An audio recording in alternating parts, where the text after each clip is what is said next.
reflecting back, we can say that the Lord started speaking to us last year. Before that time, we had about 4 goals: peace, purity, power, and prosperity. That was before last year. And by the grace of God, at the end of 2009, God gave us peace. I was resting abroad. God was insisting that He wants to move to that purity aspect.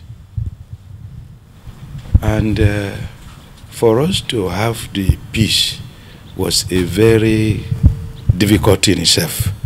And to move to the purity aspect looked like another big job to do. But somehow we felt that we should start right from the basics. We returned to our Bible studies. From real salvation, sanctification, we started like that. And for forgiveness and other things, restitution, those were the Bible studies we did last year. And we went to camp meeting. By the time we came back from camp meeting, the Lord was still insisting on purity, purity. When we started again, we now said we go back this year again, and that our team will be holy priesthood. We started again from salvation, sanctification, and so on. And we now said that at the end of the Easter retreat, there are a series of Bible studies on holiness, which we got from Portland, that we are still going to study them. But somehow, as we are ending the year, we discovered that a shame prayer we used to have every first Tuesday of the month was so helpful to us. And then we now said, this year, that shame prayer is 8 a.m. to 8 p.m. We will now double it in the month. So we have it 2 times in the month. And the people were faithful to it. But one thing that I discovered is that I believe one of those prayers, the prayer item, God is answering it. We said we don't want to live in darkness concern anything that affects us in the church, that God should throw light on almost every shame prayer. We were saying that. And somehow the Bible study, the Sunday school of this year, I think is an open thing to everybody. And that was, I think I remember a particular day that during the shame prayer we were saying, okay, there was the story of a minister that God showed that 2 out of every 100 are the people he's going to pick in his church. And then what will be the quantity in our church? That's in fact, it's the headquarters branch. And we kept doing whatever we are doing, only for this young man to come one of the days to say that his pastor sent him to me, that he has a message. His pastor had earlier called me that I think he wants to send him to me, that the boy will tell me. So, and I was thinking of another thing that he discussed with me until he came. The whole story is looking at a number of things. It is first nice for us to prepare our mind to listen to how he found himself in a place he did not expect when he fell down. 2, how he was brought back to his room, how Jesus took him from his room to a particular road, how he showed him several things in that road, and how he took him away from that road to view the state of 2 churches in the district headquarters and one of the branches. And the essential issues that we need to see is what is typical of people in the church. But essentially, in all these things, Jesus is looking at the quality of salvation of everybody in the 2 branches. And then when they finished at that point, he was taken to a place that one could regard as the road, the real road to heaven. and the encounter that happened between him and Jesus Christ, why he himself could not enter heaven and he had to be taken back. And one of the core issues in the return journey is a discussion Jesus had with the angel that has been guiding him and what was brought out of it. And by the time they return, we'll need to really focus on what happened before he left, why they say he should come back. And when he returned back home, what was left behind, which is a cloth with the enter message. I think we should be ready to look at the enter message because the cloth is here. Brother, can you please introduce yourself? Thank you. My name's Michael Shugaba. I came from Kogi, Pastor local government in Kogi State, Nigeria. What about your family background? My family background, they were pagans. They don't know about the gospel of our Lord Jesus Christ. But the mercy of God drew me out from that family, and he saved my soul. That was 1995 in one of the branch church in Gomo, Ilorin, Kwara State, Nigeria. Which church do you attend? I attend Apostolic Faith Church. Which branch? Gwagwalada branch in Abuja, FCT. Okay. We understand you have a revelation. Can you tell us how it started? Thank you. The revelation I have started with a sickness. It was on Sunday, 7th of March, 2010, after the evening service. The sickness started. In fact, before I reached home, it became worse. When I got home,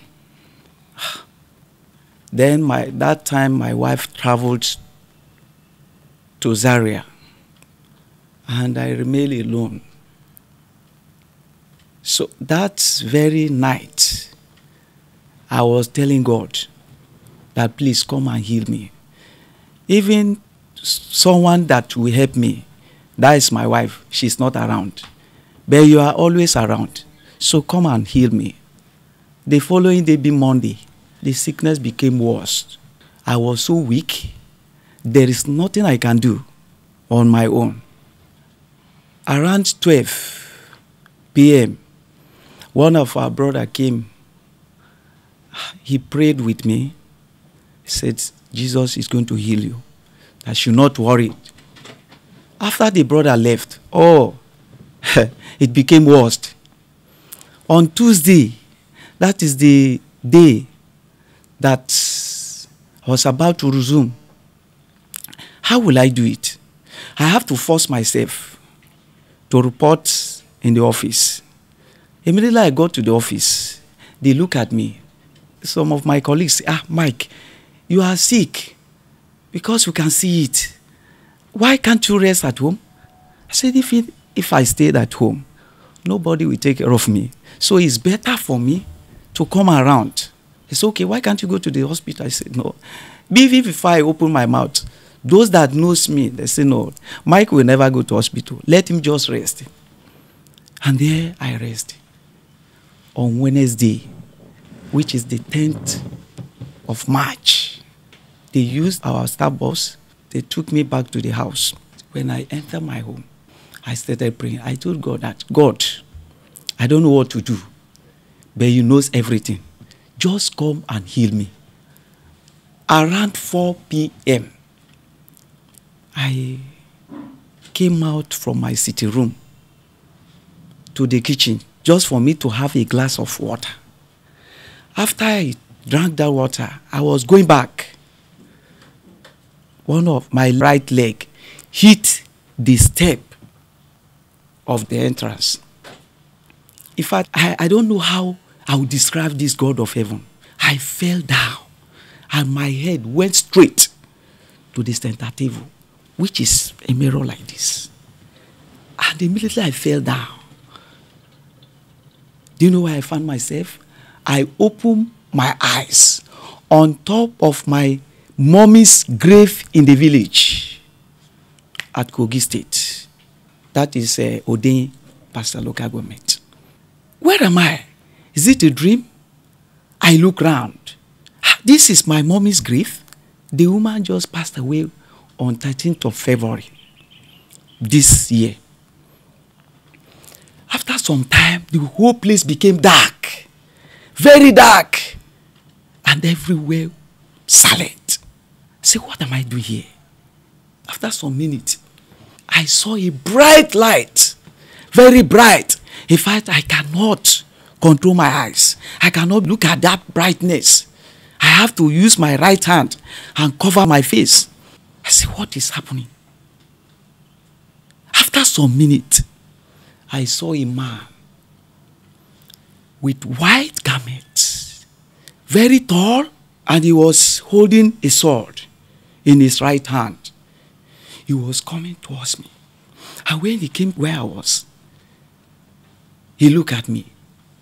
He used his sword and pointed to me. He said, take that word of God. Behold, it was a Bible. Very big Bible. And when I was there, there's nothing like Bible. He said I should open Proverbs chapter 5 and read verse 21, which I read. He now asked me, have you read? I said, yes. I said, okay. We are going back to your house now. Immediately he said it. I found myself with that angel, that white man, inside my bedroom in Gwagwalada, Abuja. And inside that bedroom, there's another man again. In fact, the whole place, that room was full of light, bright light, more than the one in the village. The man sitting beside my bed. There was no chair inside the bedroom. But the man was sitting down on the chair.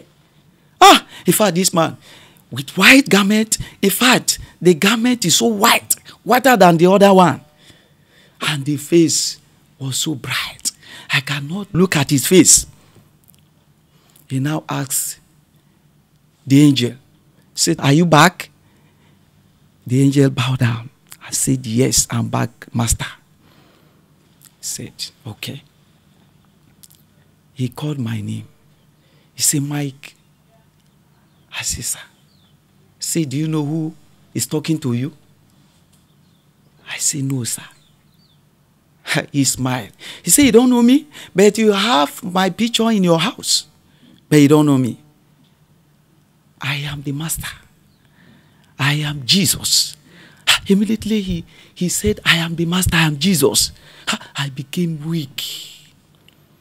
Then I was not able to look at him direct. He has to use his right hand to just as if he just cleaned his face. Then I was able to look at him. It was wonderful. He said, do you know why you found yourself on top of your mommy's grave? I say, no, sir. Say, good. It's because you love that dead woman than myself. Was your mother a Christian before she died? No, she's not a Christian. But we have passed that wonderful message of redemption to her.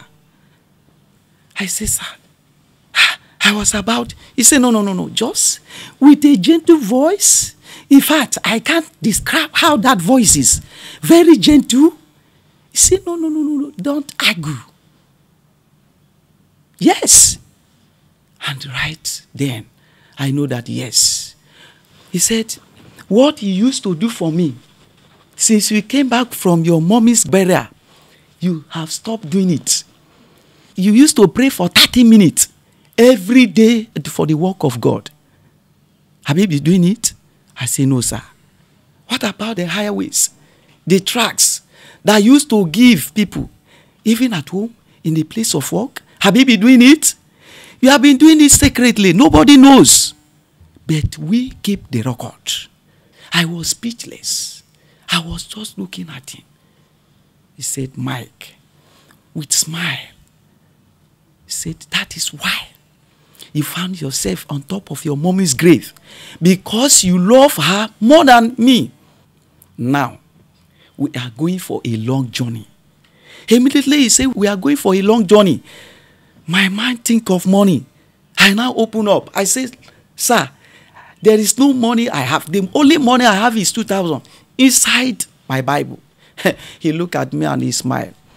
He said, Mike, the journey we are about to go doesn't need any currency of the world for that journey. Just dress yourself. I look at my standing hanger and I brought out the cloth which I have already ironed, and I dressed myself. After I dressed myself, he looked at me. He said, Mike, with smile, he said, that dress you are putting on will not qualify you for the journey. What dress was that? Shirt and trousers and shoes.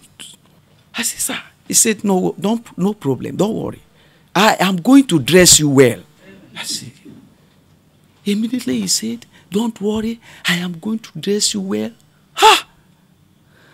How we disappear from that room, I cannot tell. Is it through the window or through the door or through the roof? I cannot tell. Where I found myself with Jesus and the angel, it was a big, very, very big roundabout. It was a roundabout, very big, well decorated with flowers. In fact, my mouth cannot describe that type of flowers. I have never seen that type of flower in this world. Then the glass that they used to decorate that roundabout. Brother Michael, sorry. Sir. When you got to that roundabout, what dress were you wearing? Then this time around, I was with white, like Jesus and the angel. So, that place, I cannot describe how that place looked. Then there were two roads, one by the right, one by the left. And Jesus told the angel, lead him to the right side. I was following the angel. As I was following the angel, we started the journey from that roundabout. We followed. In fact, the road was so narrow, very narrow, but the two sides of the road were decorated with flowers again, just like the roundabout. The flowers, oh, what beautiful flowers, which my mouth cannot describe. The flowers. The road was in the middle of that flowers. But very rough. In fact, I cannot trek fast in that road like the angel did. By the right, there were white garments on top of that flowers. White garments. Some garments were old, some were new. And some, just like this flower is on top of this table, you see broom, you see packer, you see towel, this small towel, on top of some of the garments. Then the left side of the road, there were instruments, music instruments. You talk of violin, trumpet, many. Then the songs book that the choirs, the orchestra use for the service of the Lord, they were there. I look around. Then I asked Jesus that, sir, what are the one of those things? The garments. You look at me, you say, oh, you are wise to ask that question. I'm happy to hear that. Yes, I'm happy. He now said, these are the garments of salvation. That the moment a man or a woman became born again, pray through to salvation, the God of heaven gave them this garment of salvation. They belongs to the children of God. They have dropped them on their own. That is what he said. He said, those ones that you see broom, packer, and towels, they belong to some ushers. And those are the brooms that we used to clean as usher. He said, the instrument, the songs book, they belongs to the choirs. They have left. Oh, they used to praise God. They used to praise us, to worship God. But they dropped them and they left on their own. To where? He said some of them were in miracle centers, which himself is not there. That is Jesus. He said himself is not there. There is one particular white garment, very fresh, new. I touched that garment. I said, this one look like the one that my wife used on the day of our wedding. He said, you want to know the owner? I said, yes. He said, just wait until we cross over there. I will show you the owner of that garment. The road. He now said, do you know this road? I said, no, I don't know this road. He said, this is the road that leads to heaven. Very narrow. He said, were you able to walk faster? I said, no. He said, this is the road that leads to heaven. And that is why some have gone out of this road, dropped their garments, and they were complaining about this road. And he said, no man, no woman that want to get to heaven without passing that road. He says it's impossible. Anyone that want to make heaven must pass through that road. But because it's very difficult, you see them complaining, murmuring, and left. Difficult in what sense, Brother Michael? Rough road? The rough road. Because the road was so difficult. And that is why you were not able to walk? Yes, on that road. He said he has the power to command that I can find myself where we are going. But he wants me to experience that road. That is why he allowed me to walk in that road. As we were going, the garments were on top of that flowers. The instrument, the songs book. There is a place we reach. It's a river. Very narrow river. Oh, so beautiful river.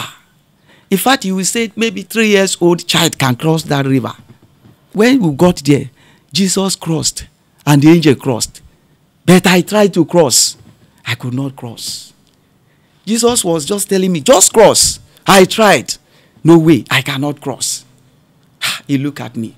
He spoke in a language that I have never heard. Immediately he spoke. I found myself in their midst. Jesus Christ has spoken to you before. Was it in English? It's in English. This one? I can't know the language. He said, do you know why you cannot cross that river? I said, no. He said, without me, you can do nothing. He said, that is why. You cannot cross that river on your own. And no child of God can do anything without him. He said, let's go on. In fact, that river, I can't describe. The water, then the stones inside that river. You will see the stone there. So beautiful. Pure white stones. He said, let's go ahead. After we left that river, he now brought something like mobile phone. And he gave it to the angel. He said, show him the record. When I heard it, I don't know what he's talking about. Immediately the angel opened. It's just like open and close handset. Immediately he opened it. It became a big screen. Jesus now says, just sit down and watch. Immediately he says, sit down and watch. He left. And the angel, as the angel opened, the angel left too. So I was looking around where to sit down. There's nothing to sit down. And some minutes, Jesus came back again. And he said, oh, you are looking where to sit down. Don't worry. He spoke again in another language that I did not understand. Immediately he spoke. A big stone, white stone, precious stone came out. He said, just sit down here.